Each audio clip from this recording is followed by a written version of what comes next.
Hi dear students, welcome back to NEET and channel. NEET UG 2024 తెలంగాణలో అయితే applications complete అయ్యాయి. మనకు తెలుసు గురువారంతోనే కంప్లీట్ అయ్యాయి, థర్స్డేతోని. సో దానికి సంబంధించి ఎంతమంది అప్లై చేశారు అనేది అయితే ఒక స్పష్టత వచ్చింది. అండ్ ఇందులో ఒక ట్విస్ట్ కూడా ఉంది. చూసే ముందైతే వీడియోని లైక్ చేయండి. కౌన్సిలింగ్ కోసం చూసే ప్రతి స్టూడెంట్ అండ్ సబ్స్క్రైబ్ చేసుకోండి. ఇక నుంచి రాబోయే ఇంపార్టెంట్ అప్డేట్స్ మీకు రెగ్యులర్గా వస్తూనే ఉంటాయి.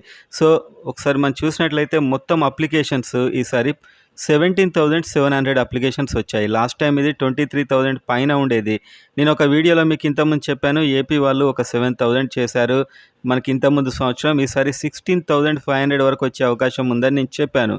కానీ 17,700 వచ్చాయి. ఎందుకు ఇంత వచ్చాయి అని చూసినప్పుడు మనకు ఆల్రెడీ లాస్ట్ ఇయర్ కంటే ఇప్పటికీ 6,000 తగ్గాయి. ఏపీ వాళ్ళకి ఛాన్స్ లేదు కాబట్టి. కానీ కోర్టు ఒక ఉత్తర్వు ఇచ్చింది, రెసిడెన్స్ సర్టిఫికేట్ ఉన్న వాళ్ళని అలో చేయండి అంటే 1000 వరకు అలా అప్లై చేసినట్లయితే సమాచారం ఈ న్యూస్ పేపర్ ద్వారా ఉంది. 1000 మెంబర్స్ మనకు యాక్చువల్గా రూల్ 6 to 12 ఎనీ 4 years అని ఒక రూల్ అయితే ఉంది. అలా కూడా కాకుండా ఓన్లీ రెసిడెన్స్ సర్టిఫికేట్తో అంటే అది ఆ రూల్ ఎలా అనేది మాత్రం చూడాల్సిన అవసరం ఉంది ఇంకా స్పష్టత కోసం. అలా అయితే చాలామంది చేయొచ్చు, రెసిడెన్స్ సర్టిఫికేట్ పెట్టి అప్లై చేయొచ్చు. సో మొత్తానికి 17,700 మెంబర్స్ అప్లై చేస్తే ఇందులో ఒక 1000 మంది రెసిడెన్స్ సర్టిఫికేట్ పెట్టారు. 6 to 12 రూలా రెసిడెన్స్ సర్టిఫికేటా వీళ్ళు ఏం పెట్టారు అనేది స్పష్టత అయితే వస్తుంది.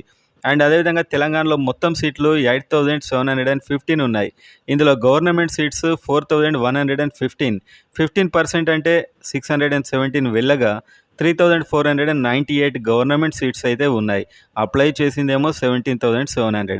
అండ్ ప్రైవేట్లో 4,600. 50% కన్వీనర్ కోటా 2,300. అంటే టోటల్గా ఓవరాల్గా మీరు చూసినట్లయితే ఆల్మోస్ట్ ఒక 6,000 అనుకోండి, 6,000 వరకు సీట్లు అయితే ఉన్నాయి తెలంగాణలో. అండ్ ఇప్పుడు మీరు చూసినట్లయితే ఈ రెసిడెన్స్ సర్టిఫికేట్ పెట్టినటువంటి ఆ 1000 ఎలాంటి సర్టిఫికేట్స్ వాళ్ళు పెట్టింది అనే దాన్ని బట్టి కూడా ఇప్పుడు ఇంపార్టెంట్ అది ఆధారపడి ఉంటుంది. ఎందుకంటే ఇలా రెసిడెన్స్ సర్టిఫికేట్ పెట్టినవారు ఎక్కువ మార్కులే వచ్చి ఉంటాయి నాకు తెలిసి. ఇంత రిస్క్ చేసి ఇక్కడ సీట్కి వస్తున్నారంటే దాదాపు వాళ్ళు కోర్టుకు వెళ్ళి మరి వస్తున్నారంటే ఎక్కువ మార్కుల వాళ్ళే అయి ఉంటారు. ఇది కూడా కట్ ఆఫ్ మీద ఇంపాక్ట్ చూపిస్తుంది. సో మొత్తానికి ఇది ఏ విధంగా జరిగిందనేది తెలియాల్సిన అవసరం ఉంది.